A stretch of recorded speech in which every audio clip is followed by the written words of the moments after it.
Yo guys, welcome to our channel. Dairy के लिए चमा. So let's start the story बिना और डेरी किए. कुछ कुछ होता है अंडरस्को ए फॉर हेड किस.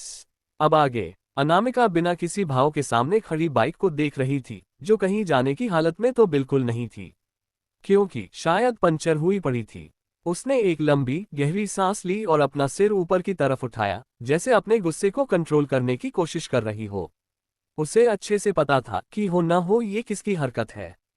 उसने वैसे ही अपनी गर्दन हल्की तिरछी करके अद्विक को देखा, जो अपने ही ख्यालों में गुम हल्का हल्का मुस्कुरा रहा था. लेकिन तभी उसे अपने ऊपर किसी की जलती हुई नजरें महसूस हुईं. उसकी नज़र सीधी अनामिका की लाल हुई नीली आंखों से टकराई, जो उसे ही बुरी तरह से घूर रही थी. अद्विक एक पल के लिए तो सकपका गया, लेकिन फिर उसने भी अनामिका को कॉपी करते हुए अपनी एक भौं उठाकर उसे ऐसे देखा जैसे आंखों ही आंखों में पूछ रहा हो, क्या हुआ, मुझे क्यों घूर रही हो अंडरस्को. अद्विक की इस तरह की हरकत देखकर अनामिका का सब्र जवाब दे गया. वह इतना ज्यादा इरिटेट आज तक नहीं हुई थी, जितना इस इंसान ने उसे कुछ देर में ही कर दिया था. ऊपर से उसे ज्यादा बोलना भी पसंद नहीं था, इसलिए उसने अपने शब्दों को समेटकर अद्विक की तरफ देखते हुए धीमी लेकिन गहरी आवाज में पूछा, ये क्या किया है आपने. अद्विक ने पहले अपने लेफ्ट साइड देखा, फिर राइट साइड, फिर पीछे मुड़कर देखा. जब उसे कोई नहीं दिखा तो उसने अनामिका की तरह देखते हुए कहा, यहां तो कोई नहीं है, तुम किसे बोल रही हो अंडरस्को. एक मिनट, क्या तुम कहीं भूतों को तो नहीं बोल रही. अद्विक ने 2 कदम लेकर थोड़ा चौंकते हुए कहा, फिलहाल तो सबसे बड़ा भूत खुद मेरे ही सामने व्हाइट टी शर्ट और डेनिम जीन्स में खड़ा है. फिलहाल तो आप ये बताने का कष्ट करें कि ये बाइक की हवा अपने क्यों निकली. अनामिका ने एक सार्केज़म के साथ कहा. अद्विक चौंक कर उसके पास आया और निर्दोष बनने की एक्टिंग करते हुए थोड़ा क्यूरियस होकर बोला, ऐसा भी क्या कर दिया. हाँ मैंने, स्पार्कल जरा देखना तो. उसने झुककर पीछे देखा और थोड़ा शॉक्ड होते हुए कहा, इसकी हवा किसने निकाल दी. वो तो आप बताएंगी कि हवा किसने निकाली और क्यों. अनामिका ने एक एक शब्द चबाते हुए कहा, अरे मुझे कैसे पता होगा, तुम भी ना, पता नहीं कैसी कैसी बातें कर रही हो. एक तो प्लीज तुम मुझे यूं घूरना बंद करो, मुझे कुछ कुछ होने लगता है फिर. एडविक ने बेशर्मी से उसकी तरफ देखते हुए कहा, क्या मतलब. अनामिका ने अजीब नजरों से उसे देखते हुए कहा, कुछ कुछ होता है. यहाँ कोई शाहरुख खान की मूवी नहीं चल रही जो तुम्हें कुछ कुछ हो रहा है. अनामिका के मुंह से शाहरुख खान का नाम सुनकर अद्विक की आंखों में जलन की एक लहर दौड़ गई. वह उसके मुंह से किसी दूसरे मर्द का नाम तक नहीं सुन सकता था, चाहे वह शाहरुख खान ही क्यों न हो. उसे बहुत जलन हो रही थी. वह एकदम आगे बढ़ा और थोड़ी जलन व गुस्से के मिले जुले स्वर में बोला, स्पार्कल तुम ऐसे कैसे किसी गैर मर्द का नाम अपने मुंह से ले सकती हो. तुमने मेरा तो नाम कभी नहीं लिया और उसका पूरा नाम ले रही हो. ये तो नाइंसाफी है. अबिक ने जिद करते हुए अनामिका से कहा, मतलब उसे सिर्फ एक नाम से भी इतनी प्रॉब्लम हो रही थी. अनामिका, जो अपनी बाइक की वजह से वैसे ही गुस्से में थी, अब अद्विक की अजीबोगरीब बातें सुनकर उसका दिमाग ही घूम गया. क्या मतलब, अगर उसने बस एक सिचुएशन में रैंडमली किसी एक्टर का नाम ले भी लिया तो इसमें रिएक्ट करने वाली क्या बात है. क्या ये इंसान मेंटल हॉस्पिटल से भागा हुआ तो नहीं है. अब उसे क्या पता सामने वाला इंसान कितना सेल्फ ऑब्सेस्ड है और उसके लिए कितना पागल है. खैर ये तो वक्त ही बताएगा.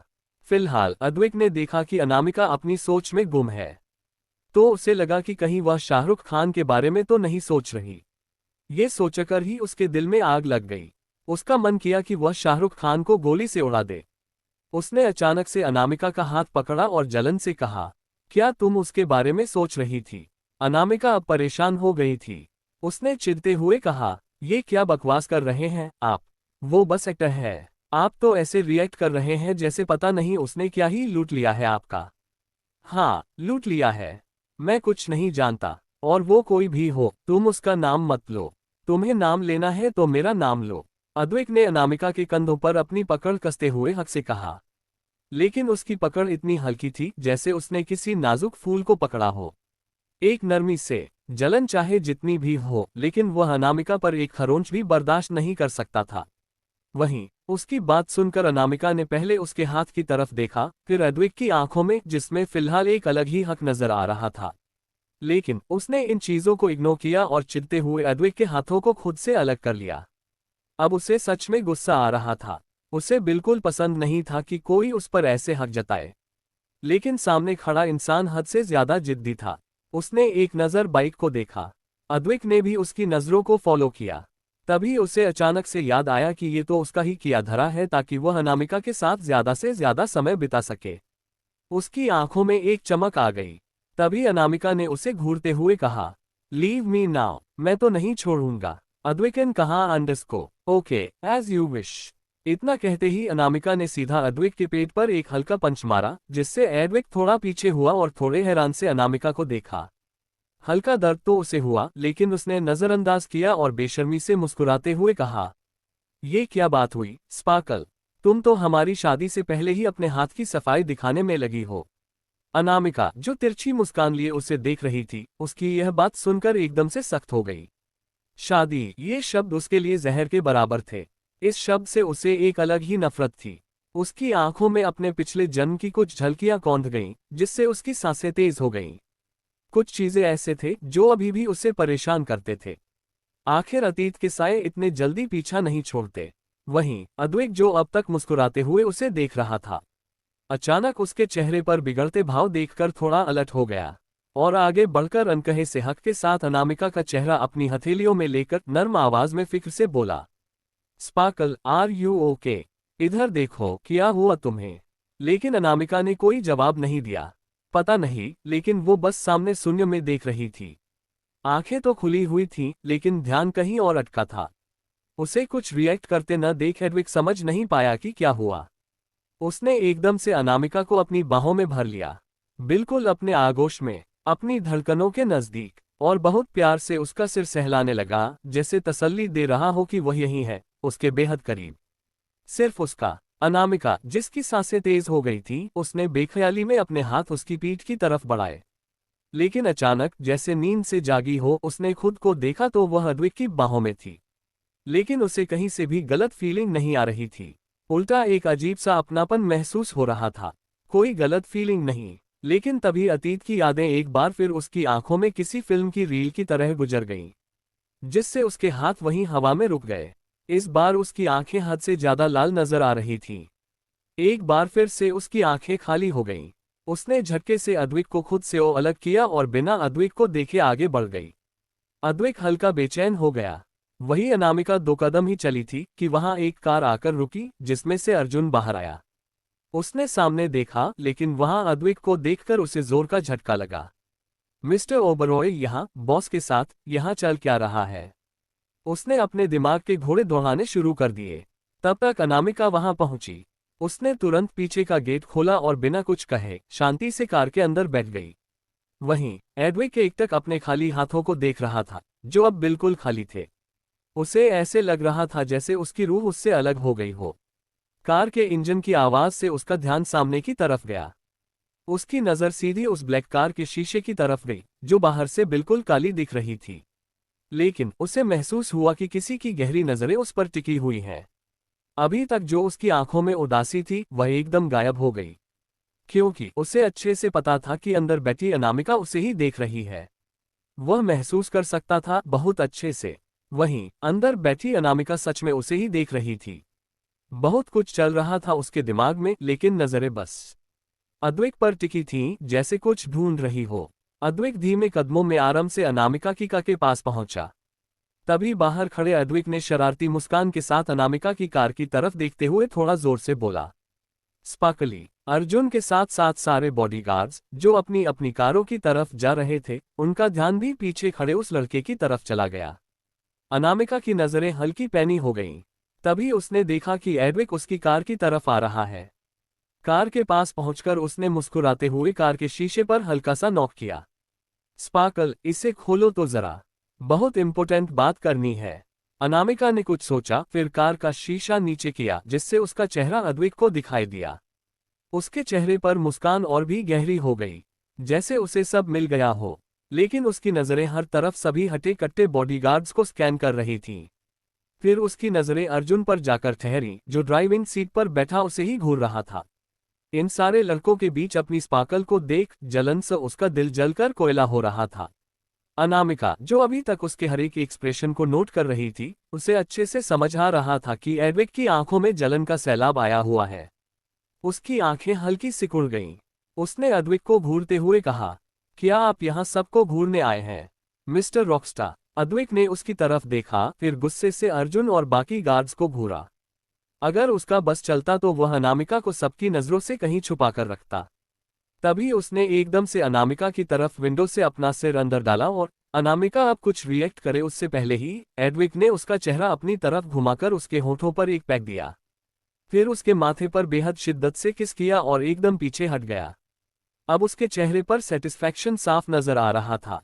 आंखें चमक उठीं। उसने वैसा ही फिर से झुकते हुए कहा, स्पार्कल, रात में मेरे ही सपने देखना, ठीक है?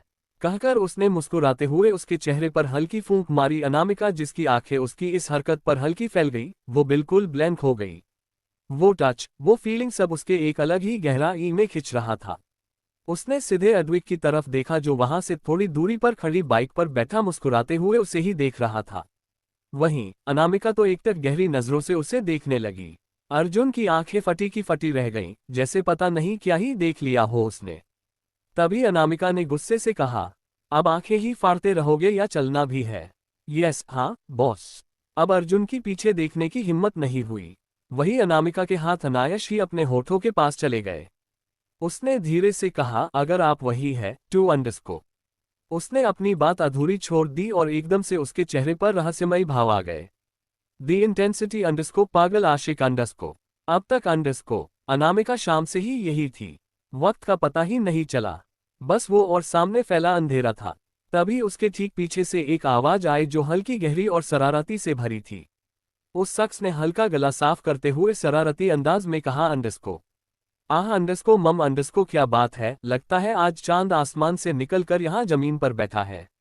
वही अनामिका ने जैसे ही ये आवाज सुनी उसने फ्रस्ट्रेट होकर अपनी आंखें बंद करते हुए कहा, नॉट अंडरस्को अगेन अंडरस्को। अंडरस्को अब आगे अंडरस्को। मुंबई, रात का वक्त। पहाड़ी पर अब हल्की हल्की हवा चल रही थी, जैसे खुद में ही अटखेलियां कर रही हो। अनामिका अब भी अपनी जगह बैठी हुई थी। वो इस आवाज को अच्छे से जानती थी। तभी उसे ठीक अपने बगल में एक प्रेसेंस फील हुई। वो इस प्रेसेंस को अच्छे से पहचान गई थी। ये कोई और नहीं बल्कि अद्विक था। अद्विक जिसे आज सुबह से ही अलग ही बेचैनी हो रही थी।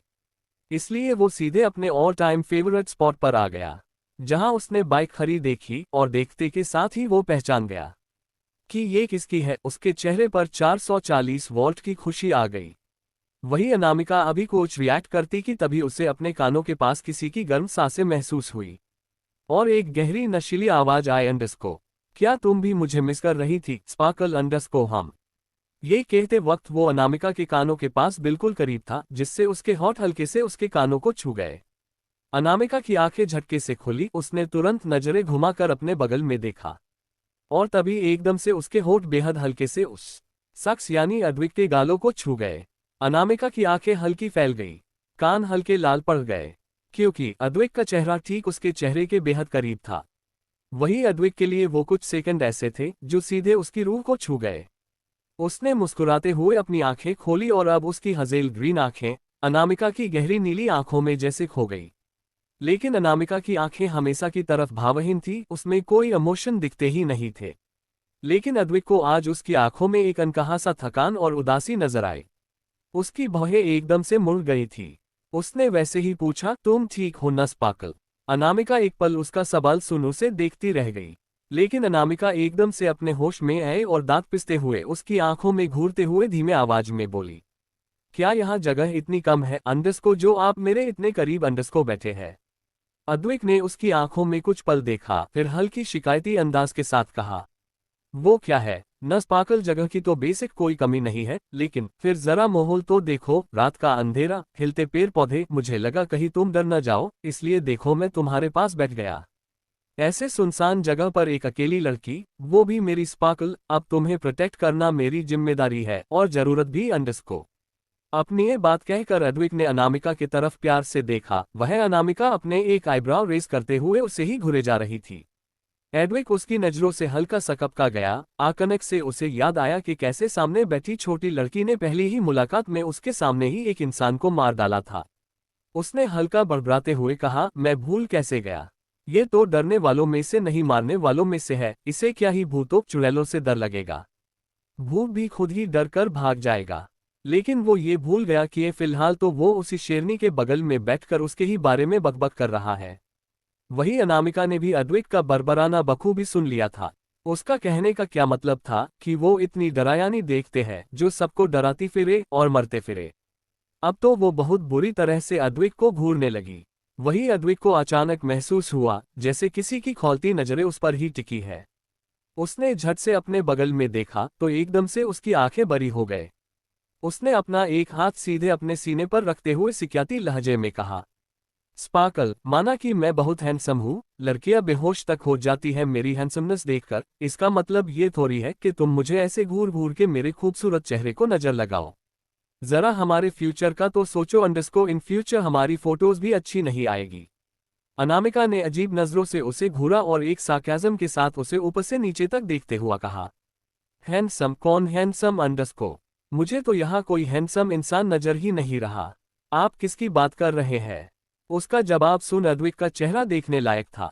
भले वो लड़कियों से दूरी रखता था, लेकिन वो हमेशा अपने लुक्स अपनी बॉडी सबको मेंटेन करके रखता था। वो सच में इतना हैंडसम था कि अगर एक नज़र भर वो किसी लड़की को देख भी ले तो वो वही बेहोश हो जाएगी। और वो यानी खुद द वर्ल्ड वाइड रॉकस्टार, खुद साक्षात अनामिका के सामने बैठा है और वो बोल रही है कि ये उसे कोई हैंडसम इंसान दिखाई ही नहीं दे रहा। ये तो उसके इंसल्ट हुए और ये वो कैसे बर्दाश्त करता। वही उसके चेहरे के शॉक्ड और चिड़चिड़े रिएक्शन देखाकर अनामिका के होठों के कोने हल्के से मुड़ गए। अद्वैत ने देखा कि अनामिका उसका मजाक उड़ा रही हो तो उसके चेहरे के एक्सप्रेशन एकदम से बदल गए और एक डेविल स्माइल उसके चेहरे पर आ गई। अनामिका जो उठकर वहां से जाने लगी थी, तभी एकदम से एडविक ने उसका हाथ पकड़ लिया और झटका से उसे अपने तरफ खींच लिया। इस सडन एक्शन के लिए अनामिका बिल्कुल रेडी नहीं थे। वो सीधे एडविक के मजबूत सीने से आकर लगी। उसका एक हाथ नीचे होते हुए सीधे ठीक उसकी दिल वाली जगह पर आकर टिक गया। अद्वैत के दोनों हाथ उसकी कमर पर थे। वो करना तो कुछ और चाहता था, लेकिन अनामिका से आती उसकी फ्रेग्रेंस, वो अरोमा उसे पागल कर रही थी, जिससे उसके हाथ अनामिका की कमर पर और मजबूती से कस गए, जैसे वो छोड़ना ही नहीं चाहता हो। वो दोनों फिलहाल उस पहाड़ी के किनारे बस 2 कदम के फासले पर खड़े थे।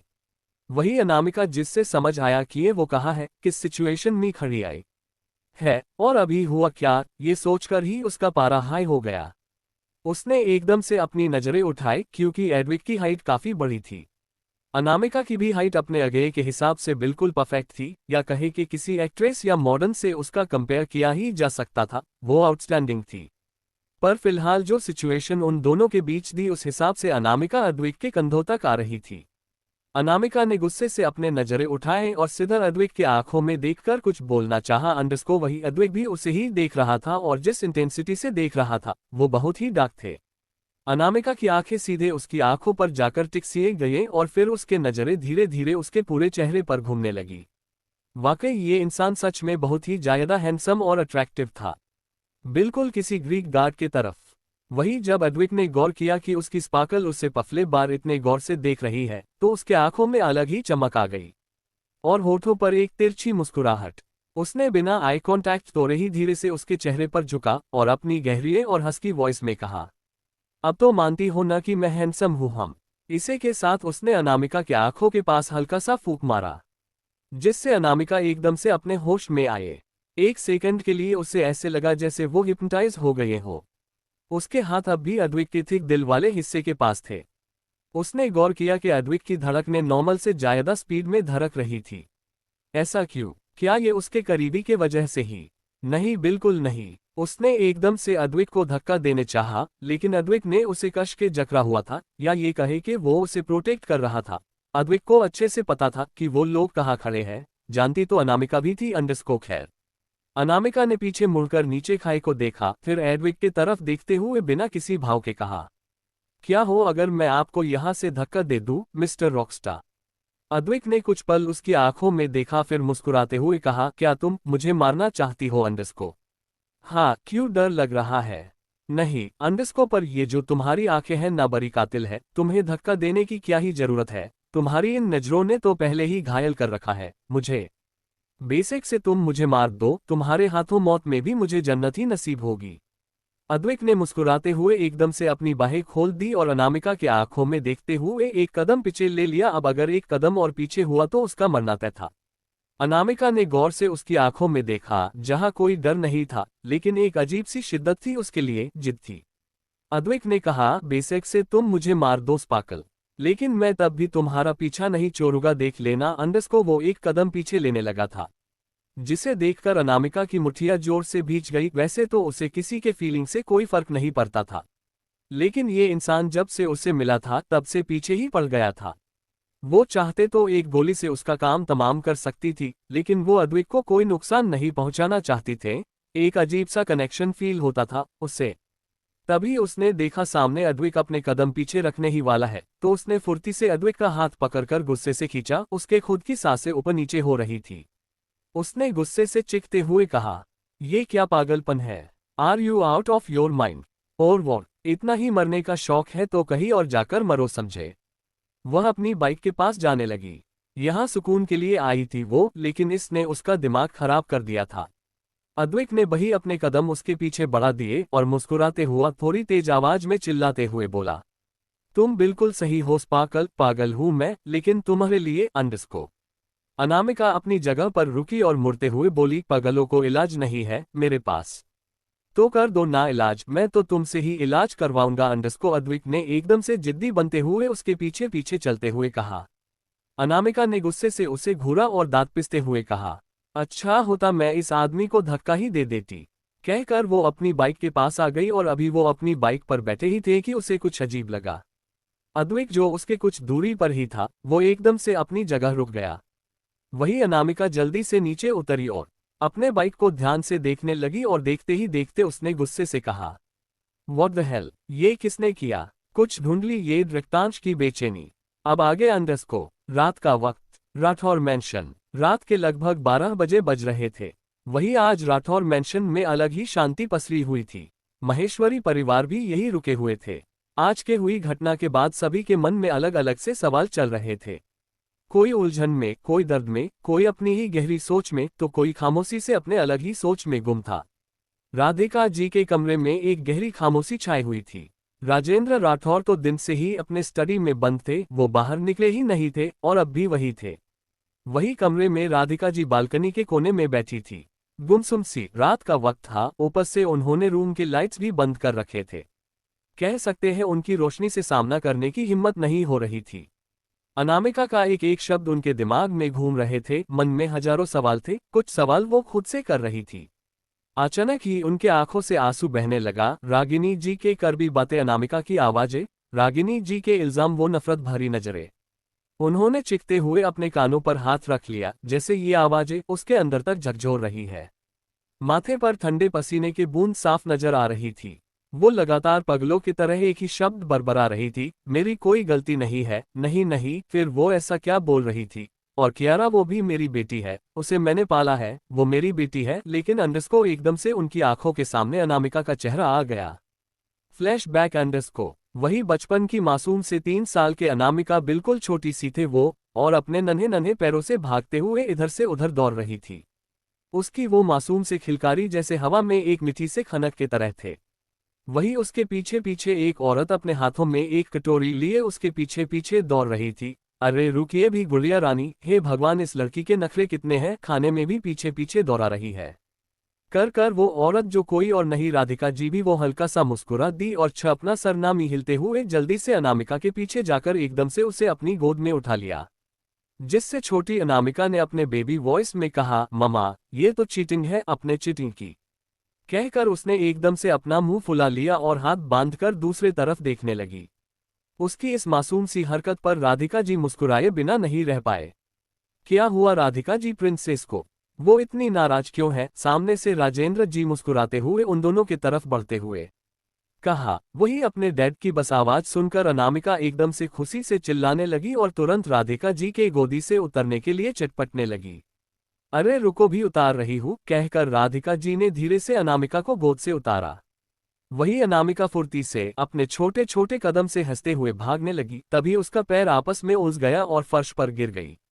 अनामिका अंडरस्को, संभल कर गुड़िया अंडरस्को। इसी के साथ राधिका ने चीखते हुए अपना हाथ आगे बढ़ा दिया। समय जैसे कहीं पीछे रुक गया हो। राधिका जी के चेहरे पर हैरानी भरे एक्सप्रेशन आ गए। वो एकदम से होश में आई और इधर उधर देखने लगी जैसे कुछ ढूंढने की कोशिश कर रही हो।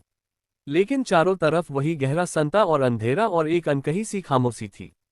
क्या मुझसे कोई गलती हो गई है? क्या सच में मैं एक माँ के नाम पर कलंक हूँ? क्या मैं सच में एक बुरी माँ हूँ? राधिका जी एक अलग ही उलझन थी। अतीत की यादों ने उन्हें झकझोर कर रख दिया। दिल एकदम से भारी हो गया हो। वो अब भी सही और गलत में फर्क नहीं कर पा रही थी। कहते हैं ना, जब आंखों में मोह की पट्टी बंधे हो तो कुछ समझ नहीं आता और लोग गलतियां पे गलतियां करते जाते हैं। वहीं दूसरे तरफ एक अंधेरे कमरा जिसमें बालकनी के साइड लगे पर्दे हवा से हल्के हल्के उड़ रहे थे। वहीं बाहर बालकनी से रोशनी अंदर बेड पर भी हल्का हल्का पड़ रही थी। देखने से ऐसा लग रहा जैसे वो कुछ बरबरा रहा हो। चेहरे पर ठंडे पसीने की बूंद साफ दिख रही थी, जैसे कोई बुरा ख्वाब उसे परेशान कर रहा हो। एक लड़की, एक मंडप जहां दो लोगों की शादी हो रही थी। सब कुछ धुंधला सा था, लेकिन वही उस दुल्हे की नजरें अपनी दुल्हन पर ना होते हुए सामने एक लड़की पर थी, जहां वो लड़की खुद भी उसे ही देख रही थी। आंखें जिसमें बेथसा दर्द और एक टूटी बिखरी मोहब्बत भरे आंखों जो फिलहाल आंसुओं में डूबी हुए थे, लेकिन जुबान पर एक लफ्ज नहीं थे। बस वो आंखें, वो नीली आंखें, चेहरा हल्का धुंधला। तभी पंडित जी ने कहा शादी संपन्न हुए। वही उस लड़की के आंखों में कुछ टूट गया, फिर सीन एकदम से बदला। वो लड़की अब जमीन पर पड़ी हुई थी, खून से लथपथ, पूरा चेहरा खून से भरा, हर तरफ खून ही खून। अब उस लड़की की नजरों बिल्कुल खाली हो गई थी, जैसे कोई उम्मीद ही बाकी न हो, और वो वैसे ही तरपते हुए अपने सामने उस शख्स को देख रही थी जिसके हाथ में गन थी। और इसी के साथ उसके होठों पर एक टूटे हुए दर्द बाहरी मुस्कुराहट आ गए। और इसी के साथ उसने अपनी आंखें बंद कर ली। नहीं, अंडस को चिखते हुए रक्तांश एकदम से अपनी नींद से जगा। हाँ, ये कोई और नहीं रक्तांश ही था। आज फिर वही सपना, वही बेनाम लड़की। कहते हुए उसने अपने हाथों से अपने बालों को पीछे किया। उसे अब घुटन से हो रही थी, लेकिन क्यों पता नहीं। रक्तांश एक पल समय देख, फिर ड्रॉअर से एक सिगरेट लिया और सीधे बालकनी के पास चला गया और सिगरेट के लंबी लंबी कश लेने लगा, जैसे अपने बेचैन दिल को थोड़ा शांत कर रहा हो। लेकिन जितना वो उस सपने के बारे में सोचता उतना ही उलझता जाता। उसने गहरी कर्कश आवाज में कहा, कौन हो तुम? क्यों बेचैन कर रही हो मुझे? आखिर क्या रिश्ता है मेरा तुमसे? रक्तांश को ऐसे सपनों की कुछ ढूंढली यादें हमेशा से परेशान करती थी। उस लड़की की नीली आंखें, जैसे उससे उसका कुछ रिश्ता है। फिलहाल रक्तांश अपनी सोच में गुम था। रात का समय था तो उसने अपनी शर्ट उतार रखी थी। तभी उसकी काली गहरी आंखें सामने से आ रही एक कार पर टिक गई। वो बहुत गौर से उस कार को देख रहा था। तभी उसमें से अनामिका बाहर आए। सभी गार्ड्स ने रिस्पेक्टफुली अपना सर झुका लिया। रक्तांश की पैनी नजरें उसके एक एक एक्सप्रेशन को गौर से देख रही थी। वही अनामिका जो अंदर आ रही थी। वो एक पल के लिए रुकी और सीधा अपना चेहरा रक्तांश की बालकनी की तरफ मोड़ दिया। उसकी गहरी नजरें रक्तांश को देख रही थी। वही रक्तांश पता नहीं क्यों पर हल्का बेचैन हो गया, क्योंकि अनामिका की नीली आंखें उसे बिल्कुल अपने सपनी वाली लड़की की तरह लगी। वही खालीपन, वही अनामिका ने उसे इग्नोर किया और आगे बढ़ गई। उसे जाते देख रक्तांश अपनी ही सोच में गुम था। तभी उसके फोन पर एक मैसेज आया। उसने एक नज़र उस मैसेज को देखा तो उसकी भाई आपस में सिकुड़ गई। उसने एकदम से अनामिका की तरफ देखा, उसकी नज़रों में कुछ अजीब था।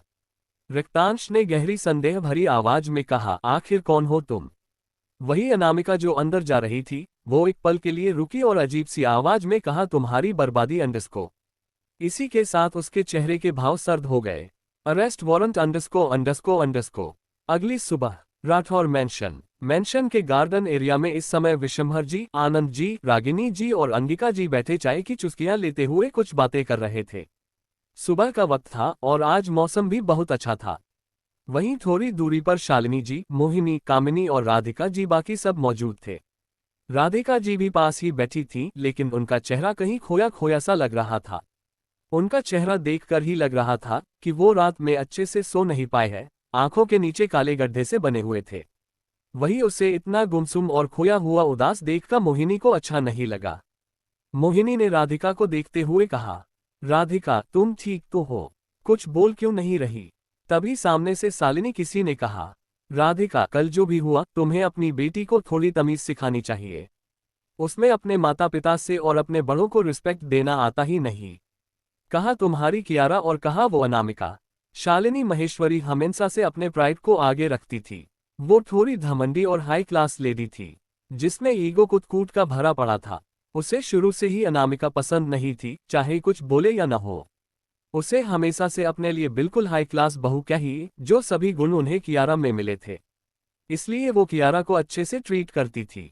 शायद इसलिए भी क्योंकि कियारा हमेशा बचपन में अनामिका को गलत ठहराकर खुद रोने का ड्रामा करके सारा इल्जाम वो अनामिका पर डाल देती थी। तभी मोहिनी बोली, दीदी हम क्या कर सकते हैं? वो बहुत अलग और अजीब स्वभाव की लगती है।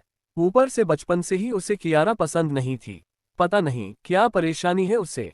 कामिनी ने मौका पाते ही भड़ास निकाली, वो लड़की एक नंबर की बदतमीज और बिगड़ी हुई है। पापा और माँ ने उसे सर पर चढ़ा रखा है। उद्धरण चिन्ह। कामिनी के मन में अनामिका के लिए नफरत और भी गहरी हो चुकी थी। पहले भी वो उसे पसंद नहीं करती थी, लेकिन उस दिन अनामिका ने कुछ ऐसा कहा कि उसके दिल में डर और नफरत दोनों घर कर गए। अब वो किसी भी हाल में अनामिका को गिराना चाहती थी और इस घर से हमेशा के लिए निकालना चाहती थी। तभी शालिनी जी ने राधिका का हाथ पकड़कर कहा, एक बात कहूं, सच में कियारा जैसी बेटी नसीब वालों का मिलती है, न कि दूसरों की तरह, पर थोड़ा उसे कंट्रोल करना जरूरी है। मोहिनी ने भी हामी भरी। मुझे अब भी यकीन नहीं होता कि यही वही लड़की है जिसने बचपन में कियारा को इतना सताया और उसे मारने की भी कोशिश की। अब तो और ज्यादा बदतमीज और विकराल हो गई है। पास बैठी सोनाली सबकी बातें चुपचाप सुन रही थी। सब लोग अनामिका के बारे में कितना बुरा सोचते हैं, ये सुनकर उसने और भी मायूस चेहरा बना लिया। हल्की उसके दिल खुशी से झूम उठा। कामिनी ने उसे इशारा करके कहा, देखो उसने मेरी फूल सी बच्ची सोनाली का क्या हाल कर दिया है। कितनी तकलीफ में है वो। मैं उसे कभी माफ नहीं करूंगी। ये सुनकर सभी ने सोनाली की तरफ देखा। सोनाली ने तुरंत ऐसा चेहरा बना लिया जैसे उस पर दुखों का पहाड़ टूट पड़ा हो। सबको वो सबसे बेचारी लड़की नजर आ रही थी। राधिका जी को भी उसकी हालत देखकर कहीं न कहीं बात सही लग। कुछ देर बाद कियारा वहां आए। उसने लंबा फ्रॉक सूट पहना हुआ था, हल्का मेकअप किया था और चेहरे पर बनावटी मासूमियत झलक रही थी। आते ही उसने सबको नमस्ते किया और नोटिस किया कि उसकी माँ का चेहरा बदला बदला लग रहा है। उसके दिल में डर बैठ गया कि कहीं माँ उससे नाराज तो नहीं। उसने तुरंत अपने भाव बदले और राधिका जी के पास जमीन पर बैठकर उनका हाथ पकड़ लिया। मॉम, क्या आप मुझसे नाराज हैं? कल के लिए सॉरी मॉम, मैंने जानबूझकर नहीं किया। पता नहीं कैसे हो गया। प्लीज मुझे माफ कर दीजिए। मुझे नहीं पता क्यों आजकल इतनी गलतियां मुझसे हो रही हैं। आप नाराज होंगी तो मैं सह नहीं पाऊंगी। आप मुस्कुराती हैं तो बहुत अच्छी लगती हैं। मुझे तो हमेशा आप और पापा ने ही सहारा दिया है। भले ही हमारा खून का रिश्ता नहीं है, लेकिन आपने हमेशा मुझे अपनी बेटी जैसा प्यार दिया है। मैं आप दोनों या इस घर के किसी भी सदस्य को खोना नहीं चाहती। कियारा की बात सुनकर वहां बैठे सबके दिल थोड़े पिघल गए। आनंद जी और विष्णुभर जी ने भी उसकी आवाज सुनी और पीछे मुड़कर देखा। तभी रागिनी जी बोली, लो शुरू हो गया इसका सुबह सुबह का ड्रामा। उनकी बात सुनकर कियारा की आंखों में आंसू भर आए। उसका रोना किसी को अच्छा नहीं लगा। राधिका जी, जिनके दिल में थोड़ा अपराध बोध पहले से ही था, तुरंत नर्म पड़ गईं। उन्होंने कियारा को गले से लगाया और प्यार करने लगी। उन्हें अपनी परवरिश और संस्कारों पर पूरा भरोसा था। तभी रितिका वहां आते हुए बोली, तुम सच में बहुत भोली हो, जो कभी किसी का बुरा नहीं सोचती। शालिनी जी ने भी कहा, हाँ, कोई तुम्हें गलत नहीं समझता। तभी बटलर ने सबको बताया कि नाश्ता तैयार है। सब लोग अंदर की ओर।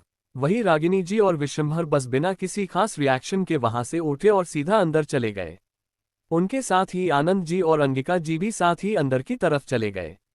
उन्हें भी इन बेवकूफों और कम अक्लों की फालतू बातें सुनने का कोई शौक नहीं था अंडस को।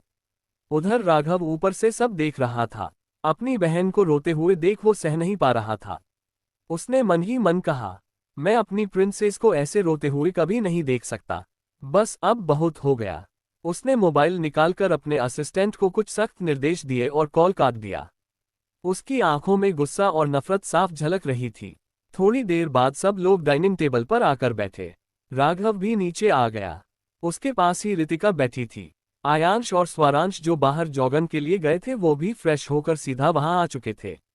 कियारा का ध्यान बार बार सीढ़ियों की तरफ जा रहा था, जिसे सबने नोटिस कर लिया। तभी मोहिनी मुस्कुराते हुए बोली, जिसका इंतजार कर रही हो वो भी आ ही जाएगा। कियारा हल्का सा शर्मा गई। सबकी हंसी छूट गई। उसी वक्त रफ्तांश सीढ़ियों से नीचे आता दिखा। उसकी पर्सनालिटी, एटीट्यूड और हैंडसम लुक देखकर कियारा की सांसें थम सी गईं। वो एक तक सामने से आ रहे रक्ताश को अपनी हवश भरी नजरों से देख रही थी। रितिका ने अपनी बगल में बैठी को ऐसे अपने भाई को निहारते देख शरारत से उसके कंधे से हल्का ठोकर दिया। मुंह बंद कर ले, ठीक हो जाएगी। कियारा ने उसे झुटमुट की आंखें दिखाई। वही रक्तांश आकर कियारा के सामने बली सीट पर बैठ गया। कियारा बस रक्तांश को देखने में बिजी थी, लेकिन रक्तांश ने एक नजर उठाकर भी उसे नहीं देखा। कियारा का चेहरा हल्का बिगड़ गया। सिया भी आ चुकी थी। वैसे तो वो रूम में ही खाती थी, लेकिन दादी माँ के कहने पर वो भी बैठ गई। उसके ठीक सामने स्वारांश बैठा था और उसके बगल में सोनाली। सोनाली ने जैसे ही सिया को देखा, उसके एक्सप्रेसिपन ऐसे थे जैसे उसने कोई गंदी चीज देख ली हो। वही सिया ने कुछ नहीं कहा और चुपचाप बैठी रही। तभी सभी का ध्यान सीढ़ियों से आती अनामिका पर पड़ा गया, जिसने एक ब्लैक कलर की फ्लोरल थाई लेंथ ड्रेस पहनी थी। वो ब्लैक कलर उसके गोरे गोरे स्किन पर बहुत फब रही थी और वो बला की खूबसूरत लग रही थी। बालों को खुला छोड़ रखा था, चेहरे पर कोई एक्स्ट्रा मेकअप नहीं था। वही वहां बैठे सभी की आंखें जैसे अनामिका पर टिक गई। वो लग ही इतनी प्यारी थी। वही दादा दादी सिया सभी की चेहरे पर प्यारी सी मुस्कुराहट थी। तभी दादी माँ ने कहा, अनु तुम सच में कितनी प्यारी लग रही हो, कहीं किसी की नजर न लग जाए। उन्होंने अपने आंखों से काला टिका लेकर अनामिका के पीछे लगा दिया। वही कियारा, सोनाली, रितिका तीनों फिलहाल अनामिका को देखकर बहुत जल रहे थे।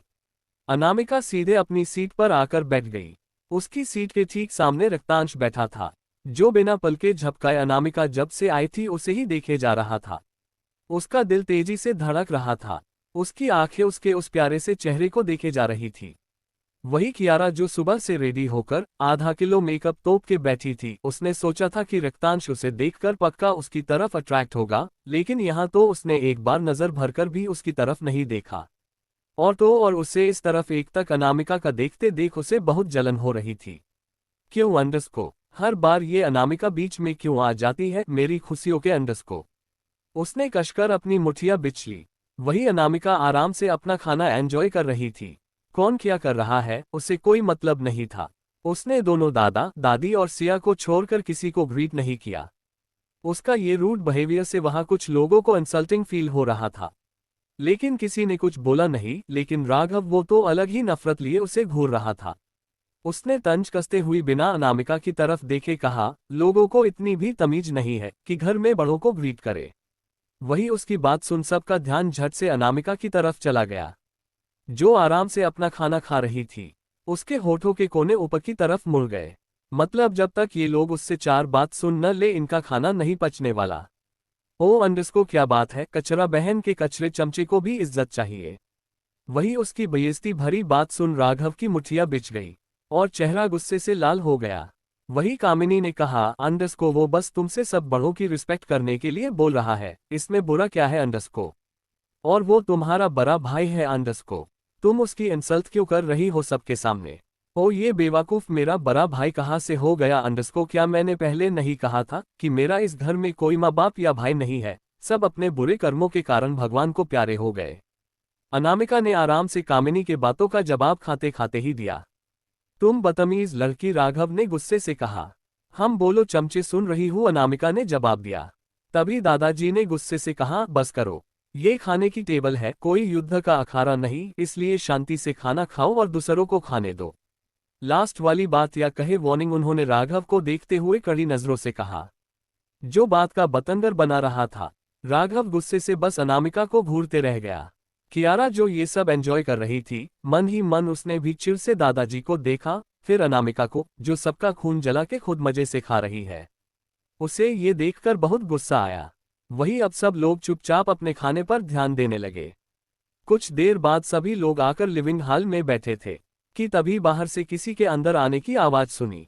सबने मुड़कर देखा तो दरवाजे पर पुलिस खड़ी थी, जो अब अंदर आ रही थी। विश्वभर जी का चेहरा गंभीर हो गया। वही कियारा का चेहरा पिला, उसे किसी बात का डर लग रहा था। वही सबके चेहरे पर कंफ्यूजन थी। आखिर पुलिस यहाँ, वो भी सुबह सुबह। किसी को कुछ समझ नहीं आ रहा था। तभी विश्वभर जी ने गहरी आवाज में कहा, एसीपी राणा, कैसे आना हुआ वो भी सुबह सुबह। आइए बैठिए। नहीं मिस्टर राठौर, मैं बैठने नहीं आया हूँ, मैं ड्यूटी पर हूँ। आप ये बताइए यहाँ अनामिका कौन है। अनामिका, अंडस को ये नाम सुनकर सभी के कान खड़े हो गए। रक्तांश का भी ध्यान अब सामने की तरफ गंभीर हो गया। वही दादाजी का चेहरा कठोर। रागिनी जी, सिया तो बहुत घबरा गई कि ऐसा क्या काम है पुलिस को। क्या बात है एसीपी अंडरस्को, आप अनामिका के बारे में क्यों पूछ रहे हैं? इस बार आनंद जी ने कहा। एसीपी ने उन्हें ग्रीट किया, फिर गंभीर तरीके से बोले, अनामिका के खिलाफ अरेस्ट वारंट है, इसलिए हम यहाँ उसे गिरफ्तार करने आए हैं। वही उनकी बात सुन सब के पैरों से जमीन खिसक गई। तभी टू कैसा लगा आज का पार्ट गाइस कमेंट में जरूर बताइएगा। आज के लिए इतना। हाई दोस्तों, मिलते हैं नेक्स्ट चैप्टर में। Thanks for watching my friends, next episode come soon, take care, bye.